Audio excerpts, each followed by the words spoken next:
，歡迎收睇3月17號嘅賽馬練金術啦。咁啊，今期咧就跑呢個谷草啊9場嘅賽事啊。咁啊，多寶方面都係冇嘅，咁啊6寶同3T都正常啦吓。咁啊，頭場開跑咧就係呢個6點35分啊。咁啊，因為有2場杯賽要頒獎啊嘛。咁啊，今期繼續做呢個一場裏邊嘅1拖3嘅正負 Q 預測啦吓。咁啊，膽咧咁啊車蛇你嚟啊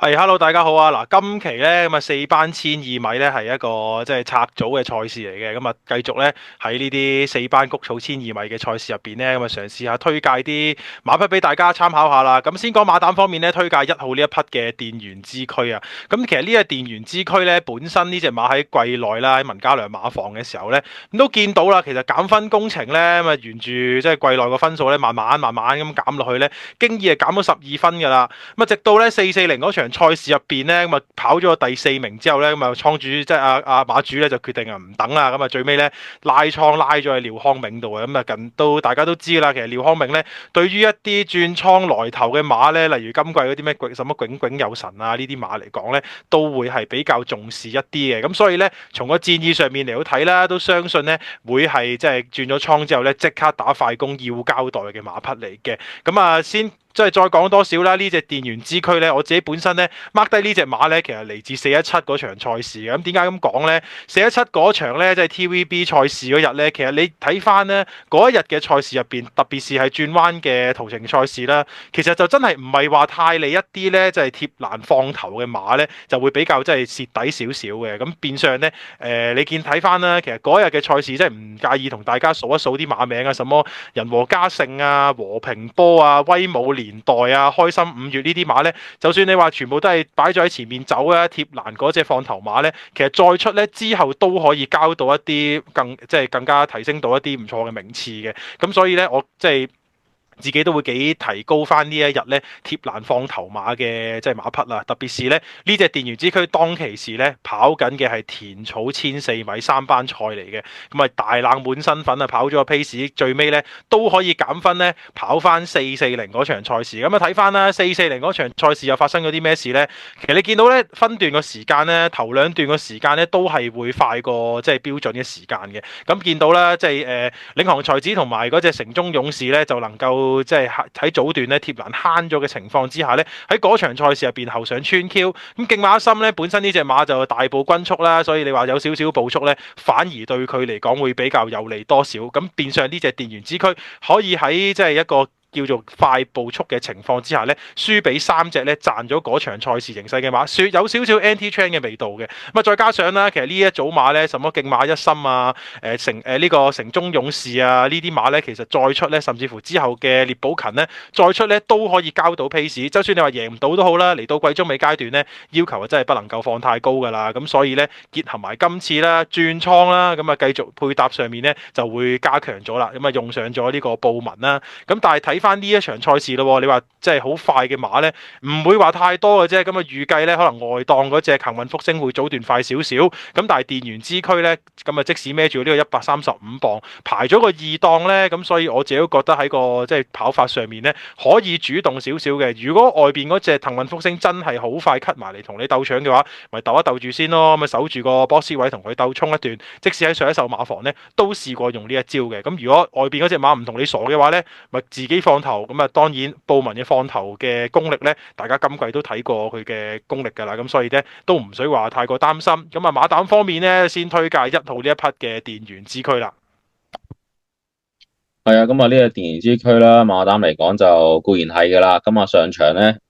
即係落翻嚟跑呢個4班谷草1000啦，咁啊啲飛數嚟講都相當之硬淨嘅，咁啊正如拍檔所講係 anti chain 噶啦，咁啊其他即係排前邊嘅馬咧，基本上都係清一色係中字型啊，甚至乎後上嘅。咁所以呢個電圓之軀咧排前邊就一定係蝕噶啦，即係居前嘅話一定係蝕噶啦。咁轉倉操練都係加壓啦，咁啊布文又摸到實嘅情況之下咧，今次即係繼續跑呢個谷草4班1000咧，其實都係目標所在噶啦。咁啊呢個二檔咧就更加安心啦。咁啊膽方面就絕對唔懷疑嘅電圓之軀啊。咁啊第一隻配腳啦，咁啊揾翻佢前倉主啦，咁啊10號嘅銳高啊，就係文家良訓練嘅。咁其實呢個銳高啦，咁最矚目當然就係352嗰場啦。嗱352嗰場就用阿黃志宏啊，孭呢個112磅啦，超輕磅啦。咁你睇翻對手嚟講，咁當然就勁啦。銀次勇士、電信龍區、首飾天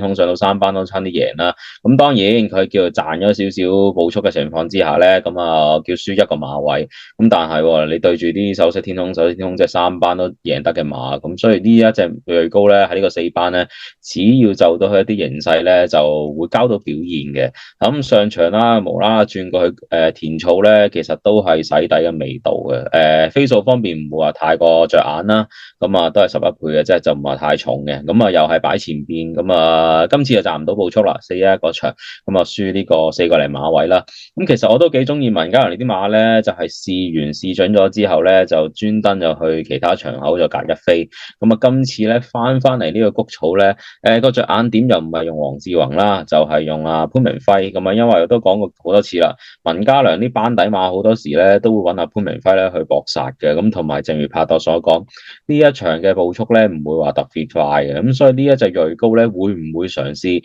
用翻3-2嗰場嘅跑法，一開始懟出嚟，又係擺前邊。如果俾佢賺到一啲即係步速嘅時候咧，隨時咧會同隻電源之駒咧一齊翻嚟嘅。咁睇下會唔會文家良咧有少少就想呢個豬半張啊，咁啊甚至乎係買 Q 嘅味道啊嚇。咁我第一隻腳咧就可能會冷少少啦。咁啊10號嘅銳高俾大家參考下啦。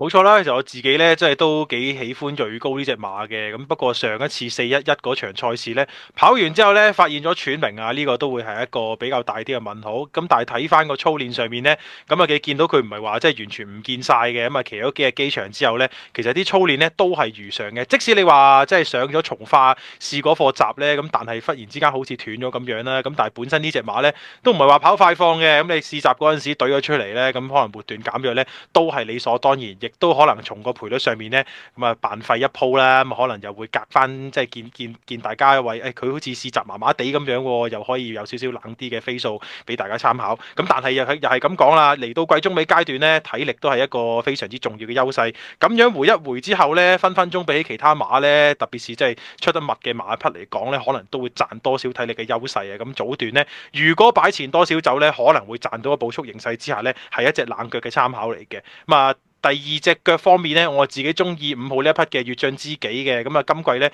其實都跑近咗好幾次㗎啦，咁但係都只係僅限於一啲即係3344嘅名次啦。嗱分咧季內啊減咗好多㗎啦，61分減到落嚟49分，咪減咗12分咁多，3班啊瀡到落嚟4班中榜位。咁但係咧你睇翻呢一隻馬，特別是即係460嗰場賽事啦，早段咧因應住個外檔關係咧需要留後嘅。咁但係咧，本身留後跑大外一氣咧，都唔係呢隻馬即係叫最佳嘅跑法啦。因為你睇翻咧，其實之前呢一隻馬贏嘅時候咧，都係跟前啊、守好位啊、直路掹出嚟咧，衝過幾隻馬嘅呢一類型嘅馬匹嚟嘅啫。你要佢留後大外一氣金槍嘅跑法咧，都係比較吃力一啲噶啦。咁但係你睇翻嗰場嘅460咧，即使你話賺咗當日嘅場地咧，叫做比較離冚都好，咁但係能夠從一個比較慢少少嘅步速之下咧，飛到最出，咁啊從一個大外一氣嘅跑法咧，咁啊交個最快嘅末段時間上嚟呢，都係值得需要即係提高翻佢本身嗰個評級嘅。因為呢隻馬本身講過噶啦，最好嘅跑法呢都係喺步速之後競跑，留後大外一氣呢，對於佢嚟講絕對唔係佢杯茶嚟嘅。咁啊適逢啦，今次呢排翻個好檔啦，4檔，咁啊預計步速呢頭先都講到氣咳噶啦，咁啊都係唔會話太快得去邊噶啦。相信呢出咗嚟之後呢，咁啊睇下會唔會揾到啲遮擋嘅二碟生位啦。咁啊直路呢有幾多呢？咁啊應該。都可以睇到咧，呢隻馬都仲有啲油箱入邊咧，都應該仲有嘅，咁所以我自己覺得咧，配腳方面咧就唔能夠即係賴低呢一隻越進知己啦，始終季內減分多啦，咁啊都可以 keep 住喺呢個同班同城入邊咧，交到一啲唔錯嘅走勢嘅。咁啊第二隻配腳方面咧，推介5號呢一匹嘅越進知己啊。係啊，咁啊，越進知己啦，咁睇分數嚟講咧，就一定 drop 到去新低噶啦。咁啊，由季初呢個61分咧，都減到落嚟呢個49分噶啦。咁啊，羅富前啲馬咧，咁啊老馬啦，特別咁要跑翻起狀態咧，先會有嘅。咁而呢一隻越進知己，其實呢幾場咧都開始有敲門嘅。咁始終都係拍阿蔡明紹咧，會比較拍檔啦。咁啊，同埋咧，其實你睇翻佢最近啲蔡明紹騎嗰啲場次咧，好多時都係啲外檔啊。咁啊，就算內檔咧，又唔係幾啱佢步速發揮嘅。咁啊，今次咧適逢啊，即係又排翻個內檔步速，預計步速又唔係特別快啦。咁我估計佢都係守233位，睇下真係交到俾幾多俾你啦。又係同電子區一樣啦，又係減9分，咁啊又係遇到呢個慢步速咧，呢隻越進知己咧，其實都有可能咧，又埋位啦。咁啊，蔡明士又係企開電子區嘅，咁睇下又係咪埋翻個位啦吓。咁啊，車石又提供埋呢個5號嘅越進知己啦。咁啊，最尾一隻咧，我自己覺得咧。睇下會唔會包翻一啲有班底啊，咁但係咧就會蝕預期就有可能蝕步速嘅2號嘅快搏嘅。咁其實呢一隻馬都難捉㗎，咁點解咧？其實佢即係季內呢隻就唔係特別多啦，咁啊最好當然就係074啦，黃寶嚟咧就好後嘅情況之下衝咗上嚟嘅，咁其實都呢隻馬其實都相當之難捉啦，咁因為佢呢隻其實都係好難去捉摸嘅，咁但係今次最大嘅變數咧。翻嚟谷草就係一個原因啦，第二個原因咧就係拍埋個配備落去 CP 嘅，咁啊我自己覺得呢一隻馬咧就賭佢新鮮感咧會特別好嘅，咁點解咧？其實咧佢上季贏嘅時候正正就係初出，咁啊跑場谷草1002就直接贏嘅，咁所以其實我都係賭佢今次係有少少新鮮感啦，咁啊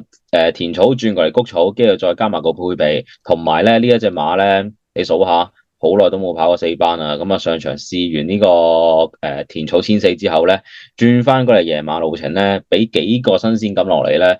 我覺得係有得搏下嘅。如果當日真係話大利後上嘅話咧，我覺得呢啲馬咧係唔走得甩嘅，咁啊始終都係配翻啲近期嘅黃人啦、艾杜拿啦，咁啊呢一隻馬唔理咩賠率㗎啦，都會試下冷拖佢啦。咁啊最後一隻冷腳咧就提供2號嘅快搏啊。好少可聽到奧斯卡咧咁強調新鮮感呢個字啊，以為我啊專屬喺度講新鮮感啦。其實奧斯卡都幾中意新鮮感噶。咁啊睇翻呢隻快搏咧，咁啊其實睇翻上季嗰個賽績啦，見到田草轉過嚟谷草2次咧，咁啊分別都獲得1次第4，一次第2嘅，咁啊冇甩過頭4名嘅。咁啊再加上咧，至上季咧贏完馬之後咧60幾分跑嘅班次咧係3班賽，今次咧跑咗一鋪田草1004，仲係4班賽事之後咧。就跑翻一個4班嘅1200米路程啊！咁相信喺個班底上面咧，呢一隻馬咧其實應該都可以話冠絕同齊咁滯噶啦。咁啊，始終咧都係叫做7歲老馬啦，減咗少少分。我相信個性質咧，其實同我頭先推介嘅電源之區同埋越進之己咧都係差唔多嘅啫。叫做咧減翻多少個分落嚟一個4班，恰啲相對嚟講比較弱少少嘅對手咧，睇下可唔可以交到一個理想嘅表現啦。好啦，咁啊，終結我哋心水啦。我哋今次提供有1拖3個正負 Q 啊。咁啊，第3場4班12米嘅膽咧就1號嘅電源之區啦。咁啊，拖翻2號嘅快搏、5號嘅越進知己啊，同埋呢個10號嘅銳高俾大家參考下嘅。咁啊，呢條片差唔多啦，咁記得 CSS 我哋啦。咁啊，我哋下條片再見啦，拜拜。拜拜。